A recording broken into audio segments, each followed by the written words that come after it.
and then give it a few minutes, and we're live. Okay, scoot over. We're gonna adjust. Hello, everybody. It is a little bit earlier. I understand. A couple people messaged me about it being 8 o'clock. So I'm gonna go ahead and share it. Give it a few minutes and let everyone come in. And then if you have it on your Facebook, you'll be able to share it too. Sure. Let's do that. Oops. I know. It's a makeshift desk. I love it. Hey, Miriam. Hey, Diva. I'm going to share this. And I'll share it as well. Alright.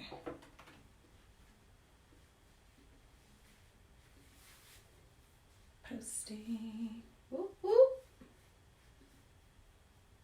And Oh, they're all coming in. oh, thank That's you. awesome. Yes.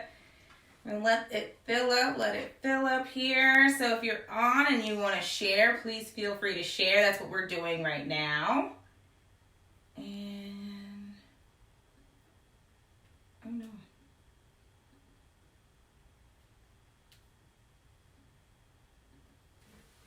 All right.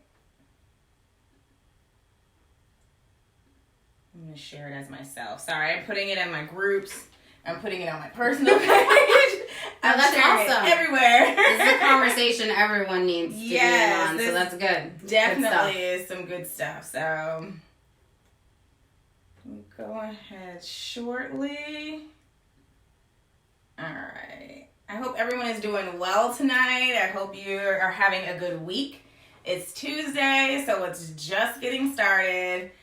I'm going to tell you guys, this morning I was in one of my group chats, and so Dinner on Blanc is coming up. And I was like, oh, everybody get ready. You can sign up tonight. And they're like, that's tomorrow. And I was like, oh, today's Tuesday. Yep, today's Tuesday. Today's Tuesday. So All that's day. the kind of week I'm having. A Wednesday kind of Tuesday. So. Dinner on Blanc is definitely the talk. It is. All the group chats are going crazy. All That's for sure. are going crazy. That's You for guys sure. don't know. I've definitely posted about it. So Yeah. Everyone's going crazy. They're trying to figure out tables and decor and food and outfits. Who am I going to sit with? Right. And everything. Right. So, Right. all right. So I think we are good. Oh, wait. Sorry. One more thing and then we'll be good. Because I want to make sure I can see your questions. Because I can see some stuff here, but my vision is terrible. Oh, I took my glasses off, so we're in the same boat right about now. See, I have contacts on. There we go. Hello. All right, now I can see questions. So, Awesome. thank you guys so much for tuning in. My name is Erica Durant, host of The Conversation. And tonight is my beautiful guest, Miss Alisa Cox-West. Hey, everyone. Thank you so much for coming. I'm excited. Yay. I'm so excited. A little bit nervous, but excited. Good. Don't be nervous. This will be really easy. So tonight we're talking about diversity and inclusion, Yes. which when she first brought the subject to me, I was like, oh, okay, what do I know about this, right? So I did a very minimal research because part of what I do like to do is I want to hear from you and then I'll do my research, right? Yeah. And then so I know. You taught me so much about what diversity is, what inclusion is, and it's a great topic. I feel like this is definitely something that you guys need to hear. I'm very excited that you reached out and we talked about it because I feel like somebody is going to get what they need out of it. So go ahead and introduce yourself. Sure. Tell people who you are, how they can reach you, what you do. Hi, everyone. So my name is Alisa Cox-West. I am an analyst by nature, but definitely a diversity and inclusion advocate by passion. I've been working in diversity and inclusion and corporate social responsibility for at least over a decade, working with various nonprofits, even large corporations, working on employee resource groups and business resource groups, employee engagement, initiatives, making sure that employees feel included in the work environments that they're in. So I'm super excited to be having this conversation. Yes. So glad when I got together Yes. with my girl Erica to chat about this earlier. It's just, tonight's gonna be great. It's gonna be good stuff. It's a conversation that not too many people are having. Exactly. That's what it is. Yes. We're not talking about this. We're not. They're not talking about it enough. They can find you on LinkedIn, right? Because Yes. you do also write articles and talk about this topic on LinkedIn. If you're not on LinkedIn, make sure you are, and tell them how to find me you on there. LinkedIn. So I'm on LinkedIn. My name is Alisa, Alisa Cox-West. That's COX as in X-ray, hyphen West. You can find me there. I do what's called diversity conversations with Alisa. So I try to post at least weekly.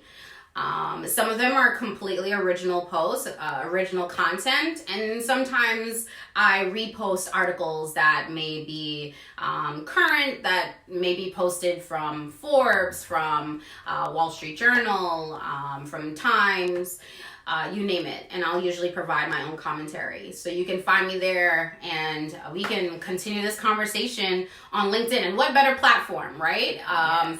Using a platform that's for professional networking, and creating really a professional space and platform for us to have these kinds of conversations. Absolutely. So make sure you find her on LinkedIn. Yes, Tika, you do recognize her from Chase. She said, I'm so familiar. I recognize her from Chase.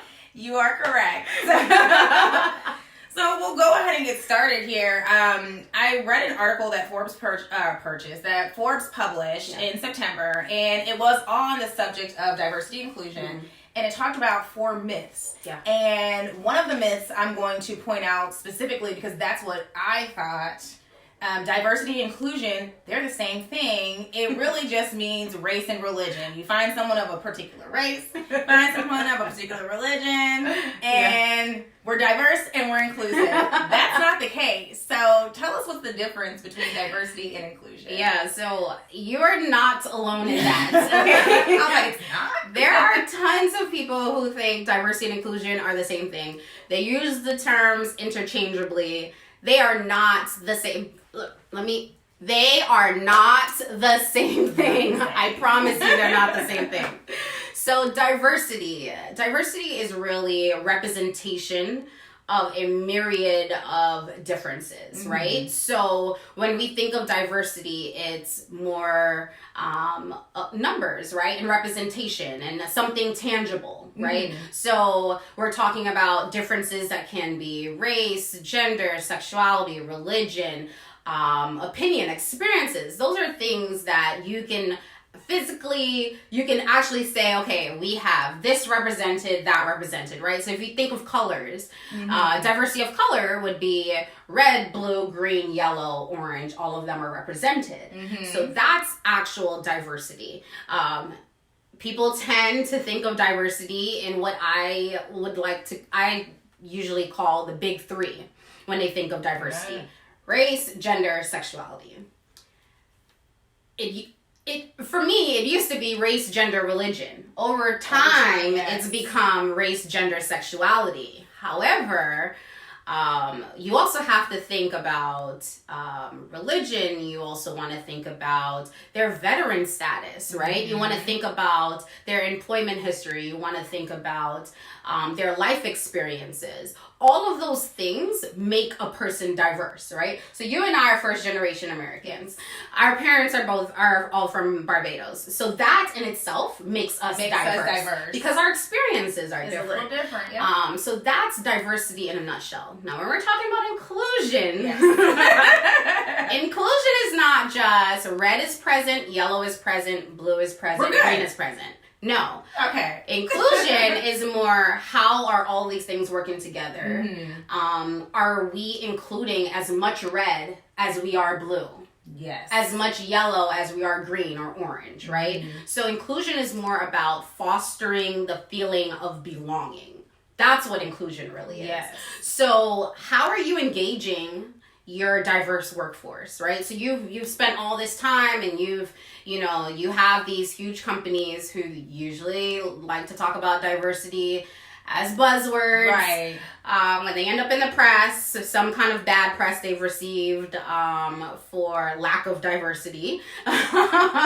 And it all boils down to, okay, well, now that you've gone through all of these hurdles and making sure that you have hired, a diverse workforce, well, now, how are you making them feel included, right, in your company, in your work culture, in your workforce? So that's the difference. And that's the difference. And it goes beyond just, okay, we're going to hire 3 Black people, 2 Latino people, and 1 Asian person. We're good. No. We've included everybody. We're diverse. Why is it more important than just that?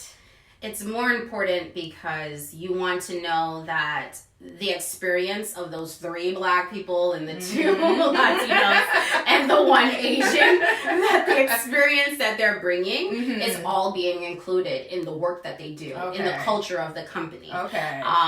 They may all come from various backgrounds, regardless of whether or not they're different races. Right. They may come from tons of different backgrounds that may essentially enhance your work culture. Absolutely. And that's really what you want to nail down. That's really if you come into work, inclusion really asks the question, can I bring my full self to work? Right? And I tell people that all the time when they say, oh, my company is awesome, it's super diverse. And I say, okay, well, can you bring your full self to work? Because right now we are giving off big hair vibes, Can we bring our big hair vibes to work? Those are questions of inclusivity, right? And making sure that you are truly in an atmosphere that's inclusive. And so that's funny when you said that, because I know that plenty of us have experiences in those situations where you're like, oh, I'm not going to wear my hair this way. I'm not going to speak a certain way when I get to work. So truly, if you're inclusive or you feel like you're in an inclusive situation, you can just be yourself. You can just be free. You don't have to code switch. Right. Which is something a lot of us do. We do. Trust me, I am a self-proclaimed master of code switching. Okay? You will hear me on the phone with my parents, with my family, and I have a whole nother accent. Okay? And you'll see me with my friends, and it's like, hey, sis! And then I get to work, and I'm a whole different person. But ideally, hi, how are you? And I know how to, I've learned that as a mechanism for assimilation. Yes. Right? That's what I mean, yes. I grew up in Flatbush, Brooklyn, but I went to school on the Upper East Side, right? With people who were way out of my tax bracket. Socioeconomically, we were worlds apart.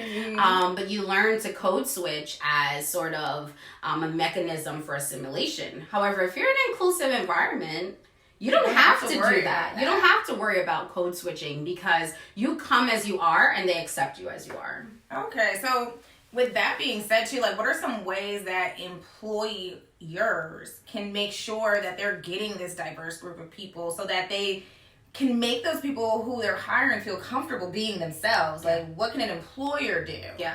So I actually have a few tips that I put down here. I love preparedness. Yeah. Make sure I came with tips. Usually I charge. No.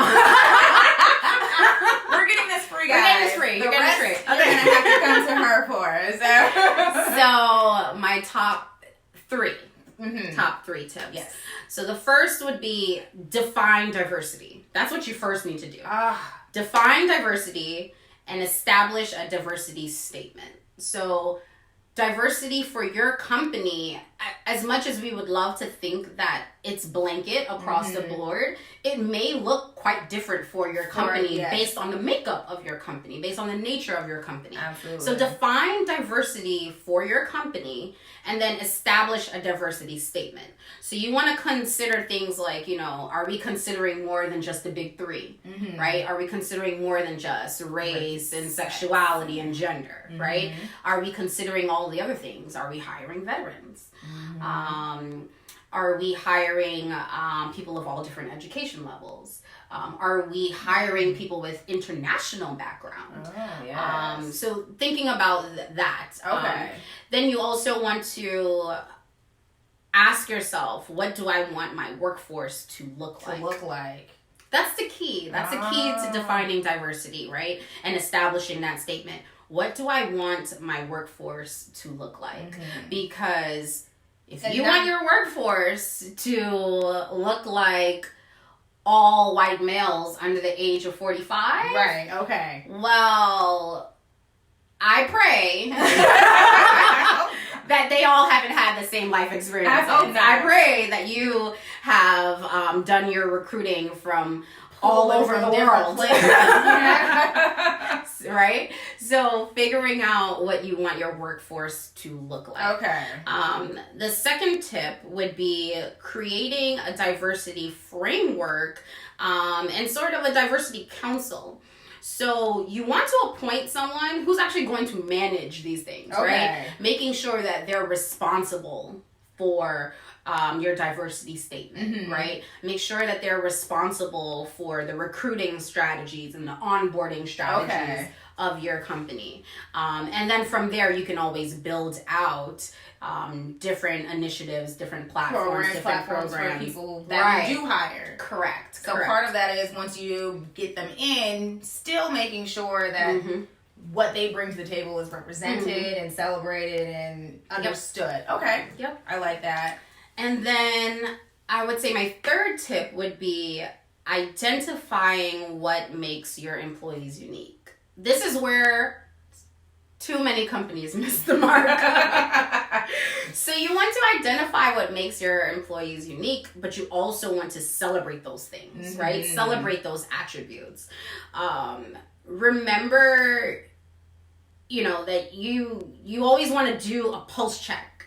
Yes. Right? So remember to do a pulse check. Tell us what a pulse check is. Okay. What is that? So you can do it in many different ways. You can ensure that your team leads or your team managers, supervisors, etc., are having ongoing conversations. Okay.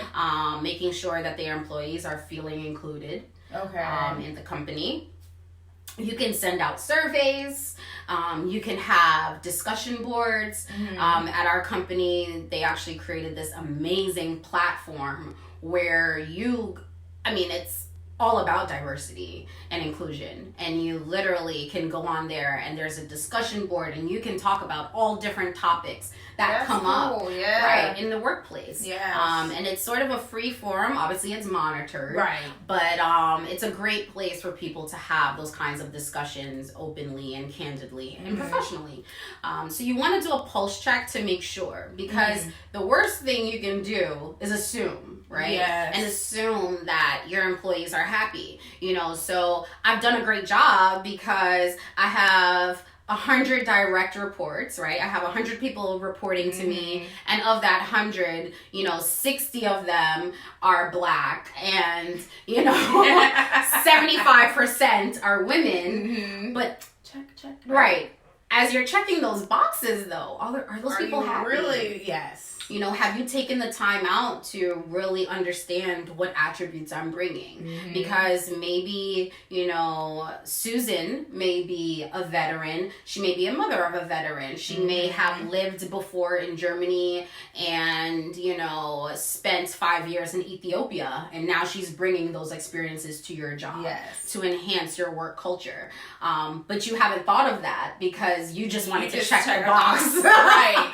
And you're just glad that you hired Susan. Right. And Susan fits the criteria for everything. And I'm glad that you touched on that, because when we spoke, that was one of the things that I didn't think of when it came to diversity and inclusion, is thinking about our backgrounds and thinking about where we came from.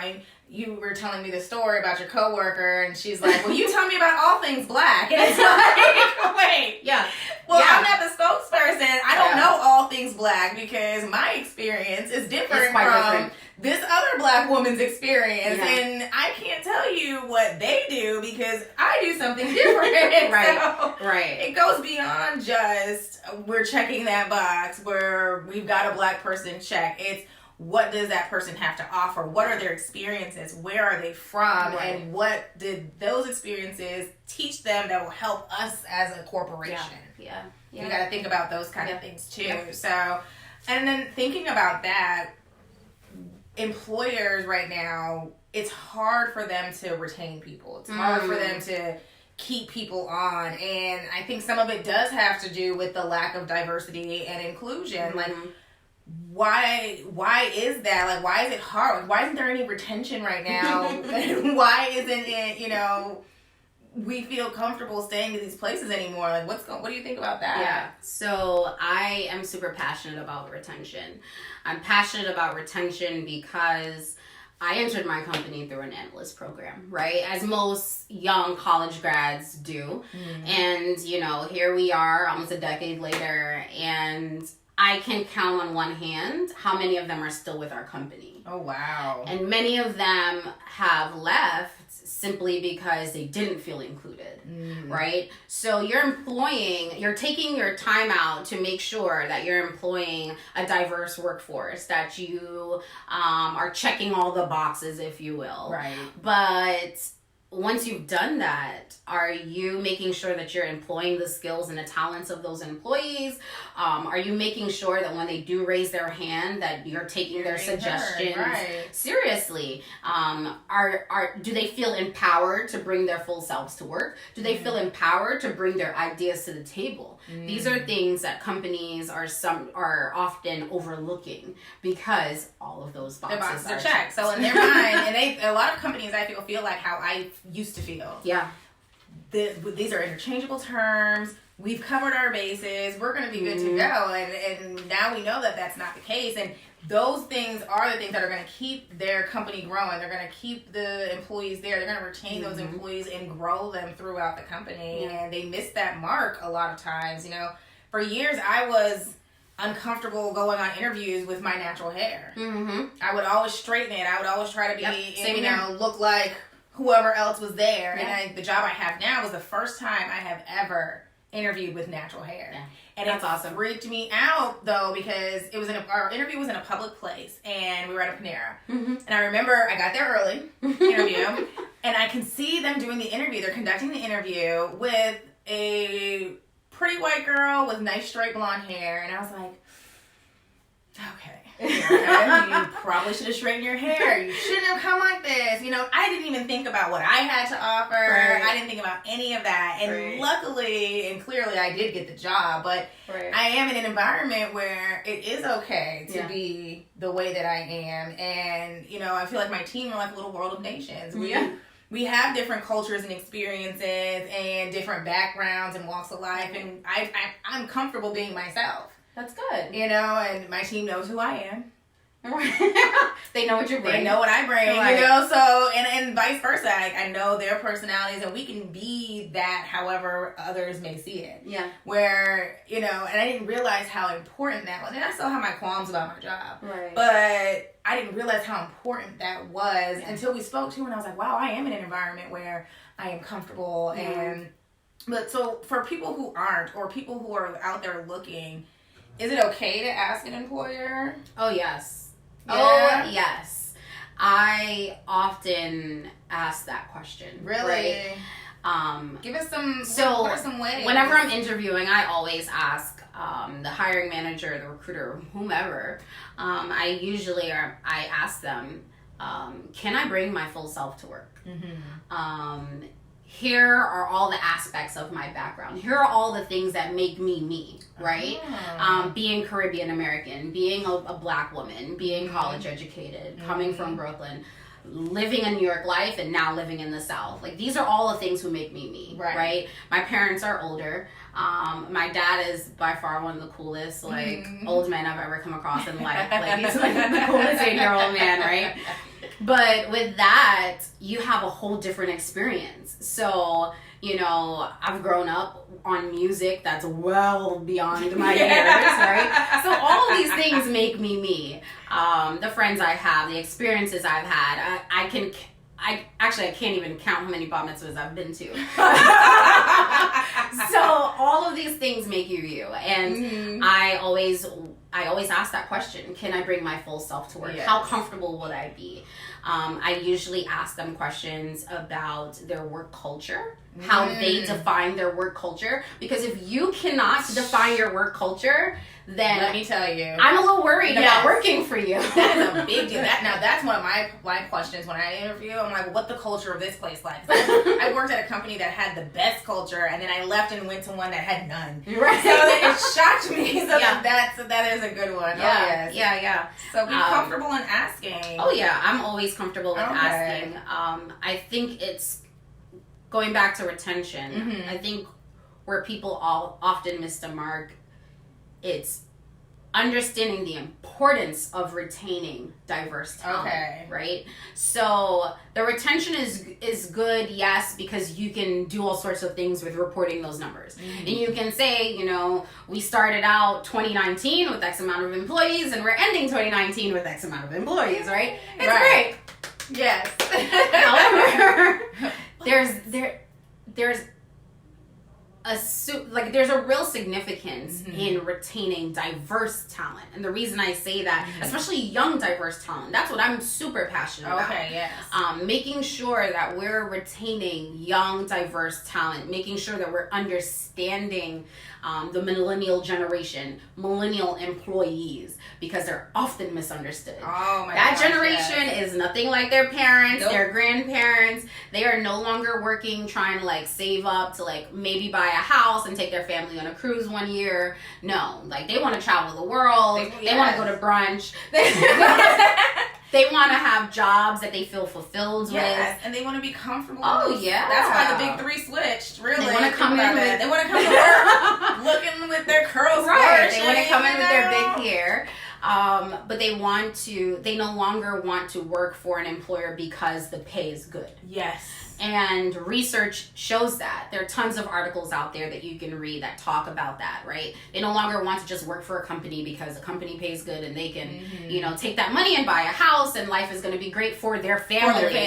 Some of them aren't even starting families. It's just that. That's the dynamic has switched so much. And that's why it is important for the company's mind frame to switch when it comes to hiring people. Yeah. We got to look at now how the world is shifting. And I think that that's starting to happen now, but we're in that weird transitional phase, right? Where we recognize... And we're going to be for a while. Really? We're going to be for a while. Because if you think of it, if you look at the CEOs of some of the top firms, right? The top corporations, they're not millennials. They're not. Right? So you're looking at corporations with, long-standing reputations of being the best of the best.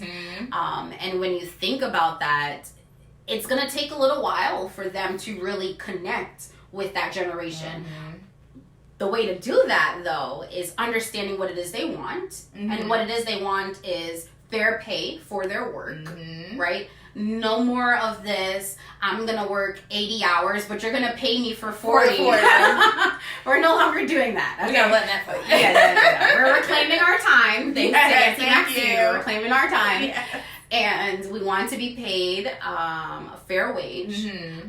Women are demanding that they be paid a fair wage, as you should, women. Absolutely. Get your worth, negotiate. Yes. Negotiate every time you can. My friend Ann Taylor, she'll tell you, Ann Wynn Taylor will tell you, hands down, negotiate. All they can say is no. That's how I always feel too. It's but you ask. And they know. I think even if you ask and they say no, they're like, this girl. Yeah. Okay. And then they also want to work at a place that fits with their morals and their ethics, right? So they're really strategically thinking about some of the companies that they're working with. Am I working at a company that does fair trade? Am I working at a company that respects our ecosystem, right? So things like that.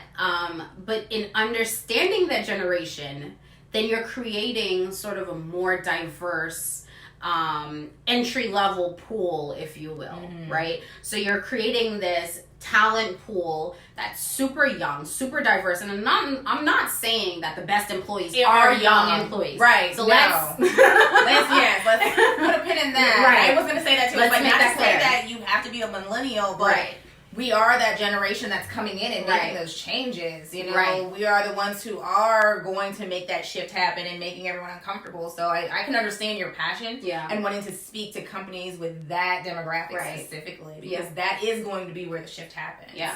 So once you create that diverse pool, that diverse talent pool, then you can begin to fill in the gaps in your senior management, because now you've, and I don't like to use the term groom, but you've sort of groomed them in a sense that they understand your company's work culture. Yes. They're invested. They feel included. Yes. They have a stake in there, right? Yes. They feel like a stakeholder. Yes. They have a say in what happens with the company and what the company does and how the company invests and the direction the company goes in. And eventually you'll start to see that diversity work its way up into senior management. Yes. Because let's be honest, there are a lot of companies who will brag and boast all day about their diversity numbers and those percentages.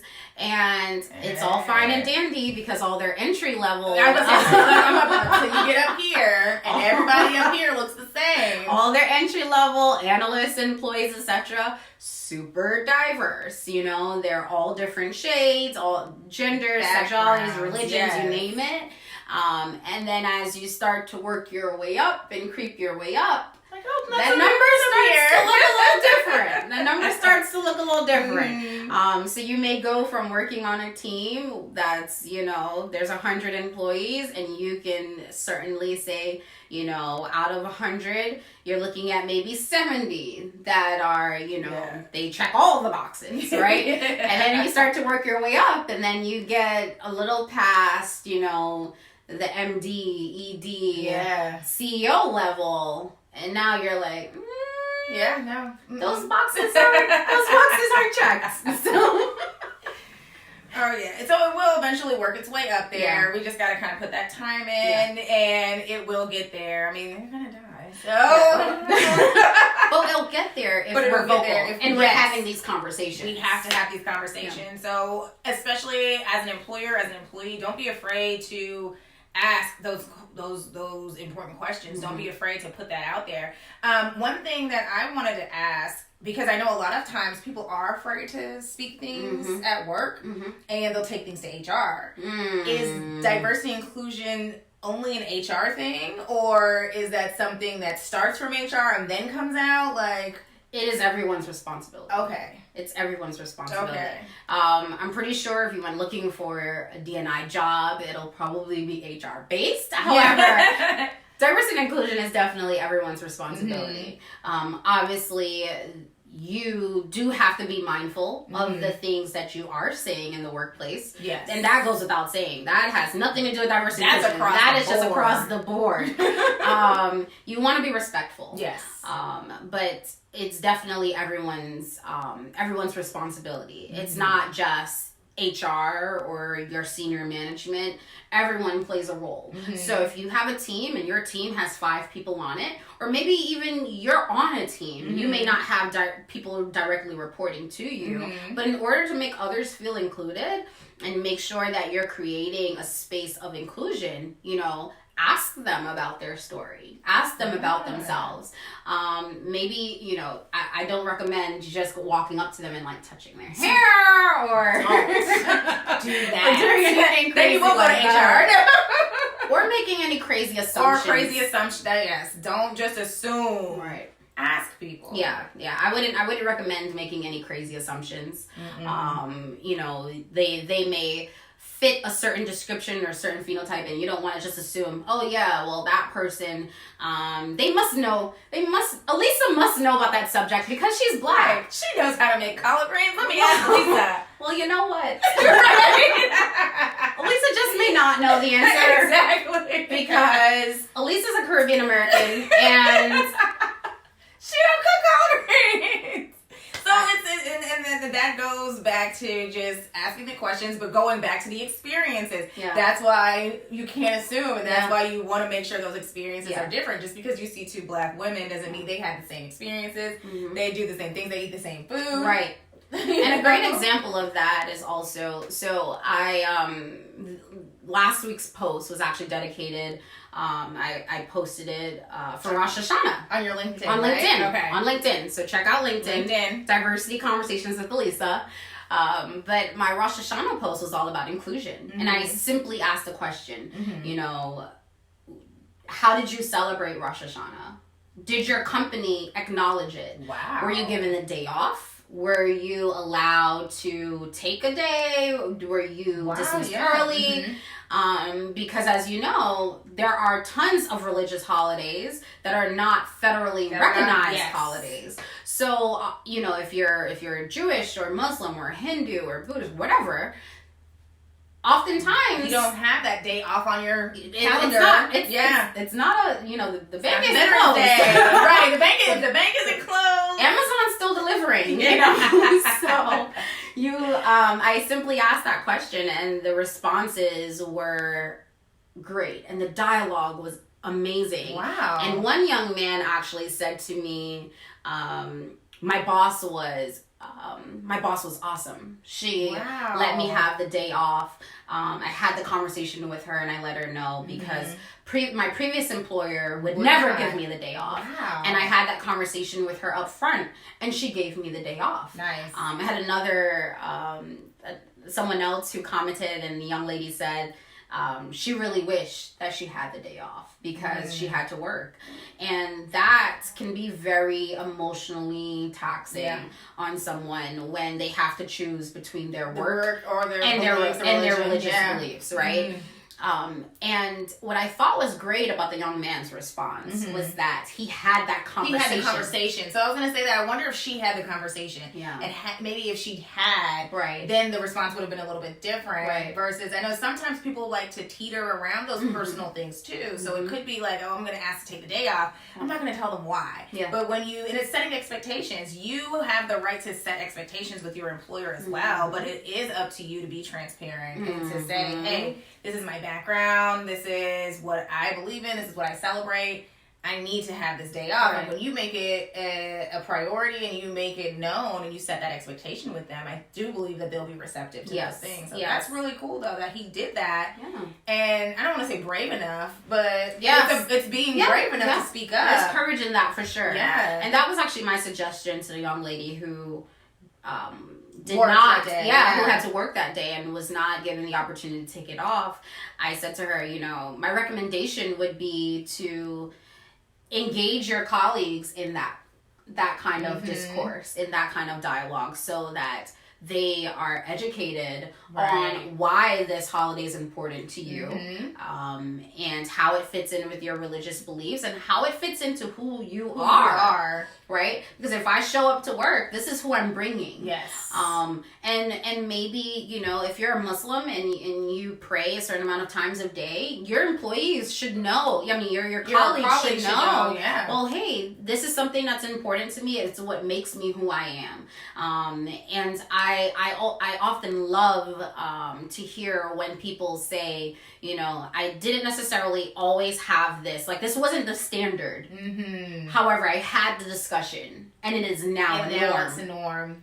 And you never know what it's going to do for other people. Because sometimes, not for nothing, people can be ignorant to certain things, especially because of their background and their experiences. So they may not have ever known what Rosh Hashanah was before until their employee said something to them, and you're like, oh man, you know what? There's this whole other group out here. Let me make sure that they're included as well. And that could exactly be the case because we think about our experiences.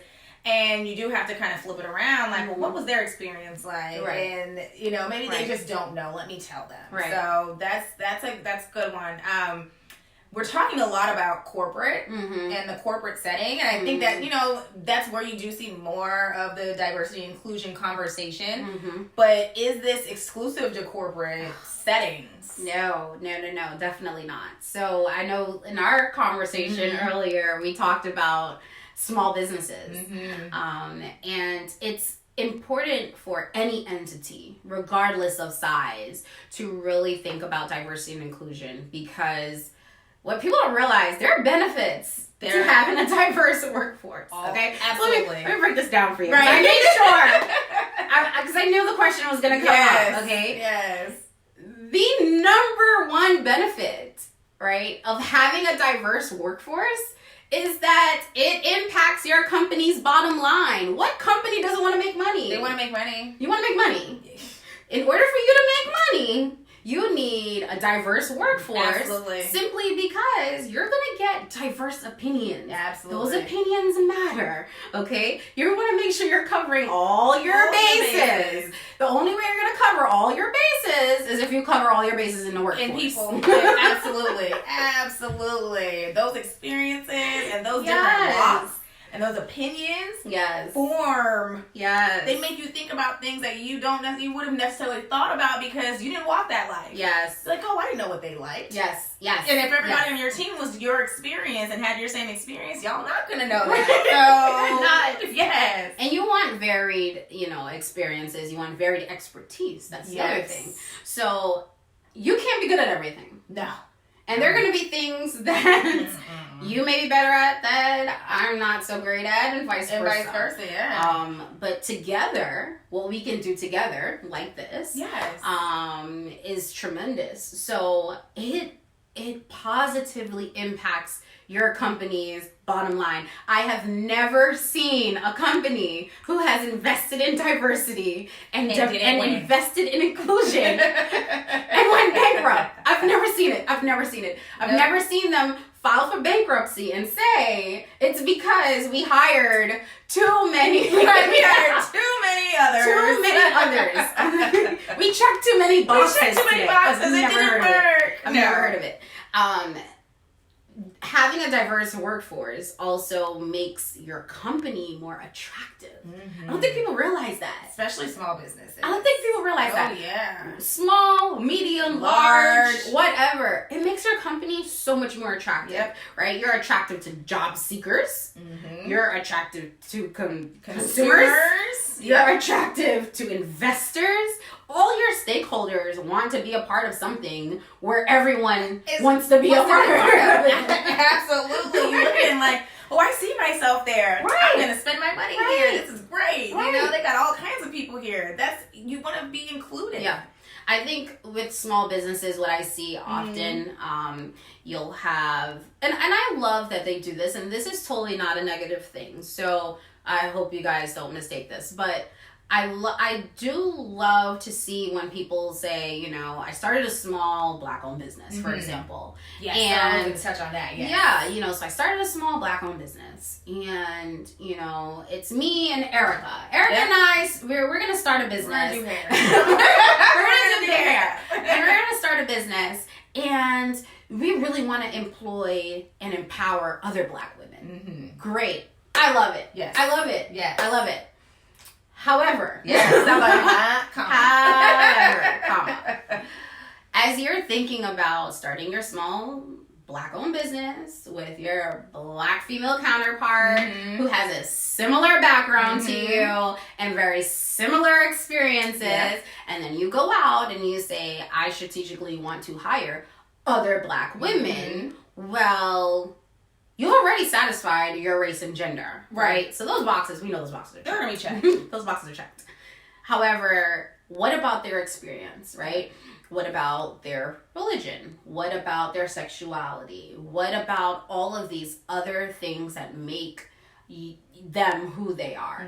Are you really tapping into that? Or are you solely focused on making sure that you have hired other Black women? Yes. Right? So small businesses need to be mindful of this because your company can very well still be invested in the empowerment of Black women. It doesn't necessarily mean that every employee has to be a Black woman. Yes. So I can hire Charlie, and Charlie, can be a Korean American, from Seattle, who is really invested in the like IT. Yeah, like he's a or IT, or he's a great chemist. He's a chemist, and he can help us figure out whatever hair care line we're putting together. Absolutely. He can try things out. I can hire Jane, and Jane is this awesome vet from Wyoming, and Jane may not have our hair type or our hair texture, but she's very much still a consumer. She has friends who may very well use our hairline, and she can have real input. And she may be an amazing, marketer or that's what I was thinking. saleswoman or whatever, Yes. So you have to be mindful of these things. And small businesses sometimes lose focus, and they sometimes lose sight of those things because they're so invested in satisfying two or maybe 3 boxes. 3 boxes. They gotta make sure they check the boxes. They can get lost in that sometimes. Yes. Just in the nature. And then also, you also want to think about too, regardless of the size of your company, or even your nonprofit, right? One of the other benefits of having a diverse workforce is making sure that one of the benefits would be you basically being a better reflection of our world, if that makes sense, right? Yes. So it's a benefit to you to be a reflection of our world, because now that diversity gives you a global appearance without you actually having to have, an actual global footprint or global presence. So you can have that, that global appearance, you can have that global feeling. You don't necessarily have to have that global presence, right? You don't actually have to be in every city and every country. So but when you look at the company and you look at the group, right, you're like, you know what? They could have a global impact because they look like a little bit of everybody. They got the experiences from everybody. They've kind of got the colors covered. So. Exactly. So you can have a small business, and you can flourish, and you can make sure that you hire a diverse workforce and that your employees feel included. Because we're not just checking boxes here. You want to make sure they feel included. Make sure that you're understanding what their needs are, making sure that you're meeting their needs, that you're doing those pulse checks. And by doing so, you're actually starting to look more worldly, more global. And that's what you want. Because that's way more attractive. Yes. Because if I'm looking at you and I'm thinking of being, investing, then I want to know that I see myself, not just in your product, but in your business plan, in your structure, your org structure, things like that. Absolutely. Well, is there anything else that you want to include and tell them that we might not have covered, or anything you can think of? I think we covered it all. If you guys don't know what the differences between diversity and inclusion are, make sure you follow Alisa on LinkedIn, because I learned so much. And now I'm not necessarily, but don't be afraid to be yourself or to have those conversations or to just open up with those people around you, because that may set off your company's diversity and inclusion, initiative if you don't have one already. Don't be afraid to be that person to take that step, because this is where everything's headed. And you may be that driving force to make it happen. So, and don't always think that, you have to make these grand gestures, right? It can be really small. For example, I have a dear coworker and friend who is going through a period right now battling breast cancer. So I'm wearing these awesome pink earrings. These awesome pink earrings to show my support. And that's my way of saying, I see you. Right? I see you. I recognize. I don't need to put up a banner. I don't need to put huge pink ribbons everywhere. But it's my way of saying, I see you. I acknowledge what you're going through. And I care. Right? And sometimes that's all we want. We just want to know that you care. We want to know that you care. Yes, that you absolutely. See us.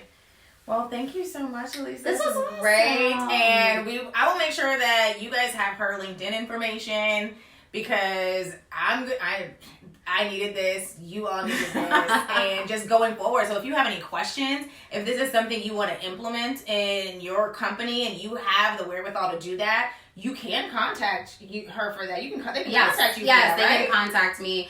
You can find me on LinkedIn, Alisa. That's Alisa. Last name Cox, Cox as an X-ray hyphen West, West. You can find me on LinkedIn. We can chat some more. My contact info is there. You can email me. It's a.coxwest, so it's a.coxwest@gmail.com, and we can come up with some amazing strategies for you, whatever it is that you're going through. If you are a small business and you're looking for ways to diversify your workforce, we can chat more about that as well. But let's just continue the conversation, because the worst thing is when we end up with these, these news reports, and these companies are all in the media for their failure. What they didn't do.